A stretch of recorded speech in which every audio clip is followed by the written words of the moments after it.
Елиезер, за патот, за вистината, за животот.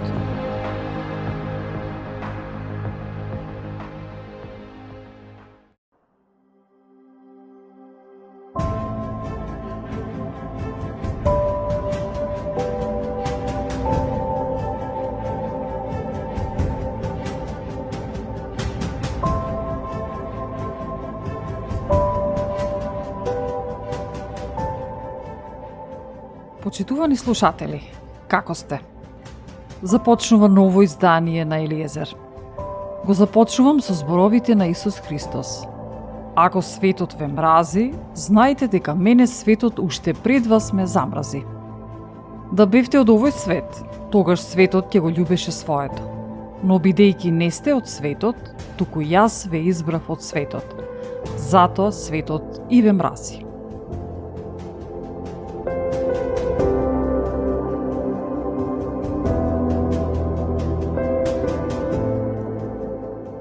Ние не сме од овој свет, иако изгледа дека сме заглавени и притиснати од истиот. Доколку сме наново родени, ние припаѓаме, односно сме дел од Царството Небесно. Овде на земјата се случува војна, спиритуална војна. Ние постојано мора да го обновуваме умот за да не бидеме зафатени од случувањата на овој корумпиран систем. Ако го дозволиме тоа, се наоѓаме во континуирана битка. Исус Христос веќе го победи ѓаволот, но таа реалност треба да имплементираме во нашиот живот. Нашето тело е храм на Светиот Дух. Светото Тројство живее во нас. Апостол Павле укажува во Светото Писмо дека треба да бидеме одделени од светот, како свети, совршени Божји деца. Доколку нашиот дух биде едно со Светиот Дух, тогаш имаме слобода. Ние сме деца на Севишниот. Ние сме прифатени, не сме жртви. Ние сме амбасадори на верата.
Yes, I was made for your pleasure, and I was made for love,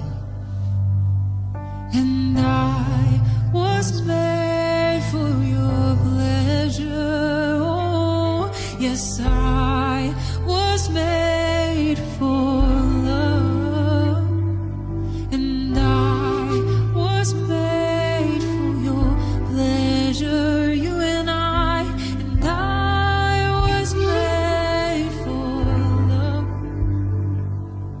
and I was made for your pleasure. Take delight in me.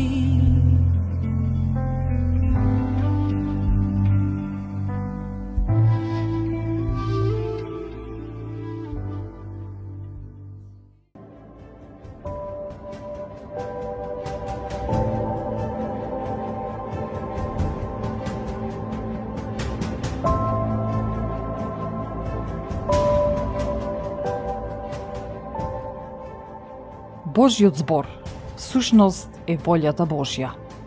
Ние сме во спиритуална војна во која го составуваме она што било направено и речено со она што го говори Божјиот збор. Доколку не се совпаѓаат, тогаш се што е над Божјата мисла ја спуштаме и уништуваме, како што пишува во второто послание до Коринтијаните 10 глава.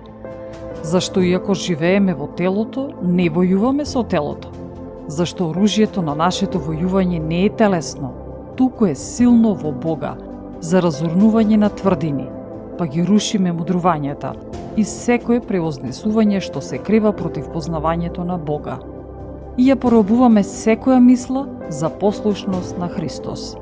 И готови сме да казниме секаква непослушност, кога ќе се исполни вашата послушност. Така што, кога се соочуваме со лага, извртување на вистината, погрешни нешта и случувања, тогаш треба да расудиме, да разпознаеме дали кажаното или стореното се совпаѓа со Божиот збор. Адам и Ева немаа потреба од дополнително мислење од некој друг, во случајот од змијата. Така и сите оние кои се откупени, ослободени преку Исус Христос, немаат потреба од друго мислење и вистина, освен од Божјата вистина.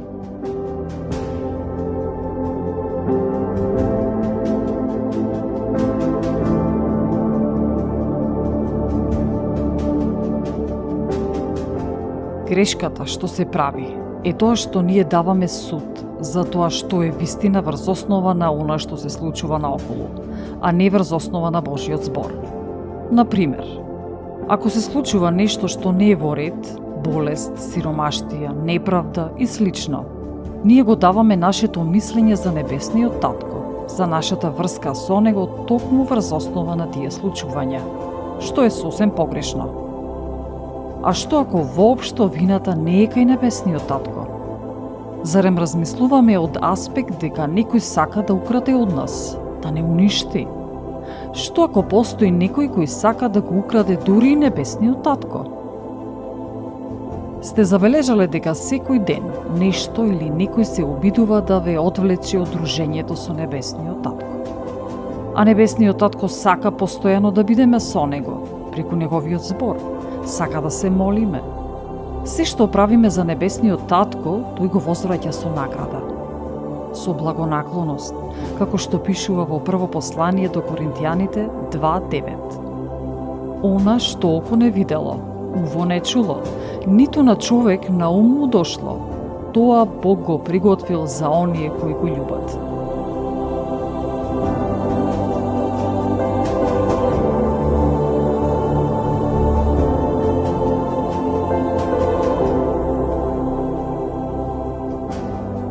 Се што правиме и што е добро во очите на Господа е запишано. За се не наградува. Изборот е наш. Дали ќе работиме според принципите на Божјото царство или според системот на земјата. Но мора да го знаеме и да бидеме свесни следново, дека и доколку правиме секако што треба, може да се случат токму спротивните работи. Треба да сме свесни дека живееме во скршен и расипан свет, во кој злото прави се и се што за да го уништи доброто. Еве, на пример, сакате да му подарите некому сет од автомобилски гуми. Организирате, ги купувате и му се јавувате на човекот дека следниот ден ќе има нови гуми за неговиот автомобил. Се радувате за тоа што го направивте, нели? Но следниот ден се случува токму една од гумите на вашиот автомобил да се дупни. Си поставувате прашање: зошто се случи ова? Зарем не направив добро дело? И дека токму мене не треба да ми се случуваат вакви работи? Во што е суштината? Каде ќе упатиме вината? Кон кого? Со повеќето луѓе со кои сум разговарала, вината ја префрлаат на Бога, а забораваат дека во позадина се наоѓа ѓаволот со неговите демони, кои прават се за да го уништат Божјото.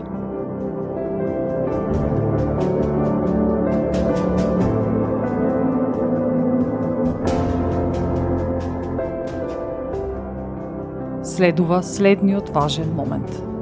Некој, и покрај тоа што искусил негативно искуство со дупната гума, ќе продолжи да прави добро, а друг пак ќе одлучи да не прави повеќе добро со мислењето дека правењето добро, односно служењето на Бога, не се исплаќа.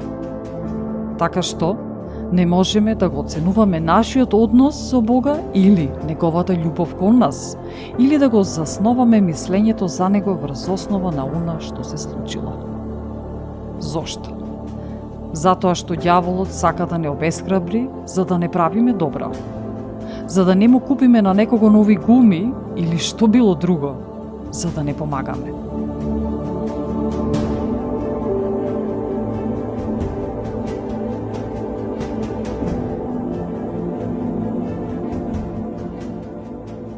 Ѓаволот сака да го посрамоти Бог и сака секогаш да постави лажна представа за него.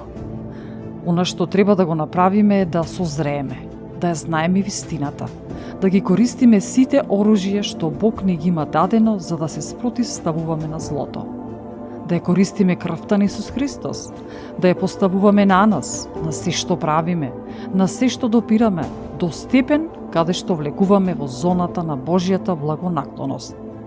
При што ваквите негативни случаи нема да се случуваат во нашиот живот. Како што пишува во псалмите. И да одам низ долината на смртната сенка, нема да се уплашам од злото. И 10,000 да паѓаат, до мене нема да се приближат. Ќе ги испрати своите ангели да ме носат на раце, за да не се сопнам на камен. Или, како што пишува во Даниил, благословете го Господа, пејте и прославувајте го, бидејќи тој не извлече од пеколот и не спаси од раката на смртта, не избави од жарената печка и не спаси од средогнот.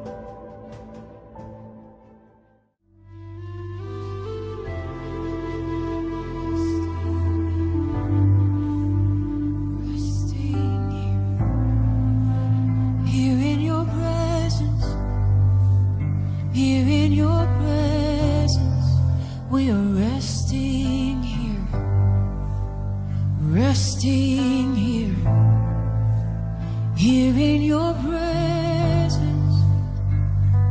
There is no striving here.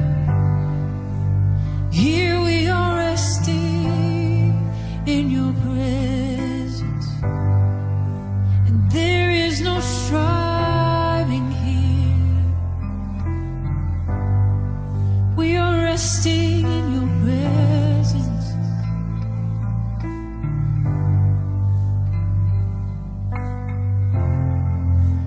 Feel your tender affections as I hear you singing over me. I can feel your tender affections as I hear you singing over me. You say, come and rest right here. Come and rest right here. Come and sit upon my lap and take a load off. Come and rest right here.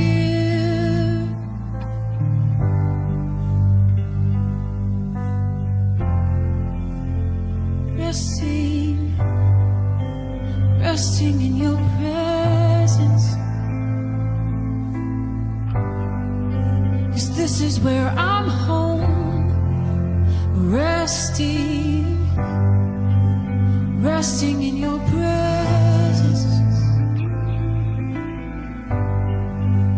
This is where I'm home.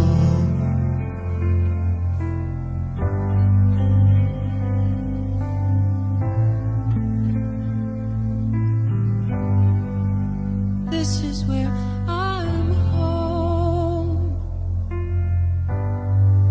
And there's no striving here. 'Cause your yoke is easy and your burden is light.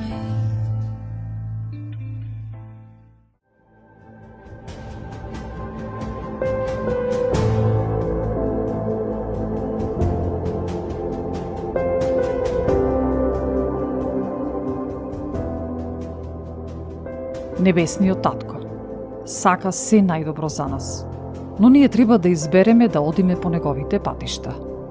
Имаме слободна волја и тој ја почитува нашата одлука. Значи ние треба да одиме според Божите начела, да живееме синхронизирано со него. Треба да го синхронизираме нашиот дух со Божиот дух. Да донесеме одлука дека нашата волја ќе биде негова волја. Зарем не е така?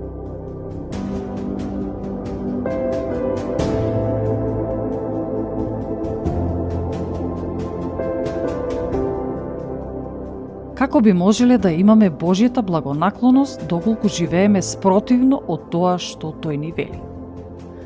Ова прашање го постави еден богат човек кој повеќе го сакаше своето богатство отколку својот небесен татко. Поточно во Евангелие според Матеј пишува: И ете, еден човек кога пристапи до него му рече: Учителе добар, какво добро треба да направам за да имам живот вечен? А Исус му одговори: Зошто ме нарекуваш добар? Никој не е добар освен единиот Бог. А ако сакаш да влезеш во животот, пази ги заповедите. Тој му рече: Кои? А Исус одговори: Не убивај, не прелюбодејствувај, не кради, не сведочи лажно. Почитувај ги татка си, мајка си, сака ги ближните своји како себе си. Младиот човек му рече: Сето тоа сум го запазил од младини. Што ми е уште потребно? Исус му кажа: Ако сакаш да бидеш совршен, оди, продај го имотот свој и раздели го на сиромаси, и ќе имаш сокривиште на небото. Па дојди и врви по мене. Штом ги чу младиот човек тие зборови, си отиде нажален. Оти имаше голем имот.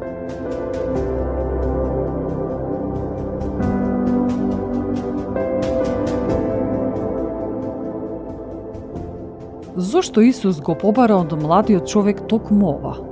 Да продаде се?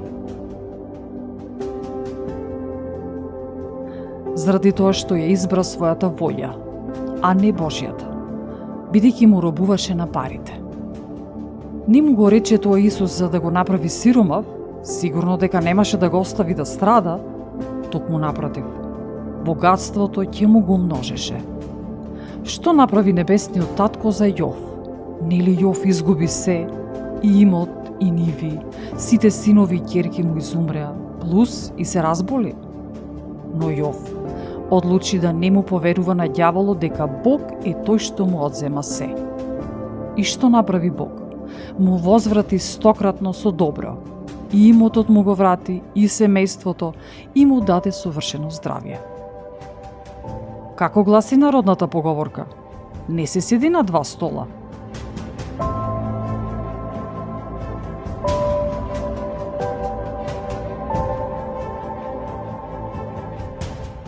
Што треба да научиме од ова? Треба да научиме, односно да бидеме свесни дека овде на земјата секогаш ќе се бориме против злото, против неправдата. Исус Христос ни даде авторитет за да имаме власт над ситуациите, над злото. Како што пишува во Псалмот, ќе газиш на лав и лутица, ќе ги згазиш змејот и змијата. Или во Второзакони или повторени закони, 28 глава. Господ ќе ги порази пред тебе непријателите твои, кои се креваат против тебе. По еден пат ќе навлезат против тебе, а по 7 патишта ќе избегаат од пред тебе.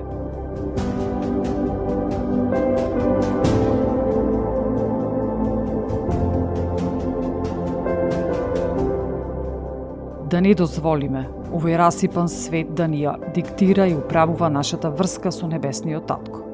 За она што тој ни го има дадено. Тој е добар татко и не ги прави лошите работи во светот и во нашиот живот. Знаеме дека позади секое зло стои ѓаволот, како што пишува: крадецот доаѓа да украде, убие и уништи.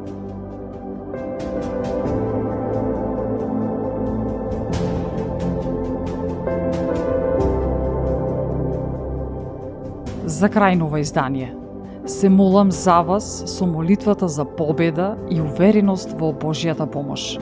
која всушност е Псалм 19 според православниот превод, а Псалм 20 според останатите преводи.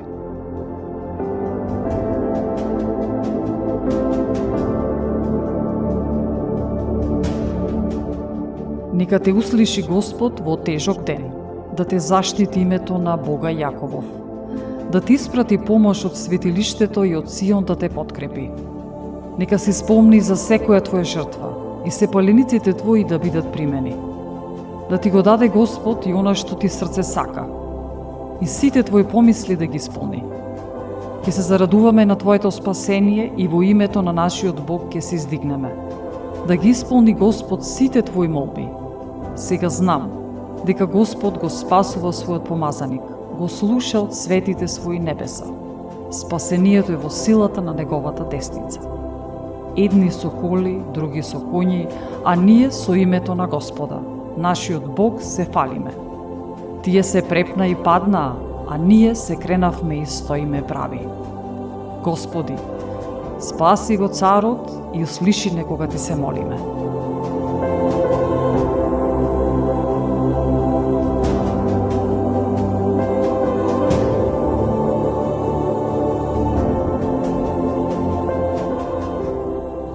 Ја следевте емисијата Елиезер, автор и водител Елена Ѓурѓевска-Костадиновиќ. Под покровителство и во соработка со Господ Исус Христос и Господ Свети Дух.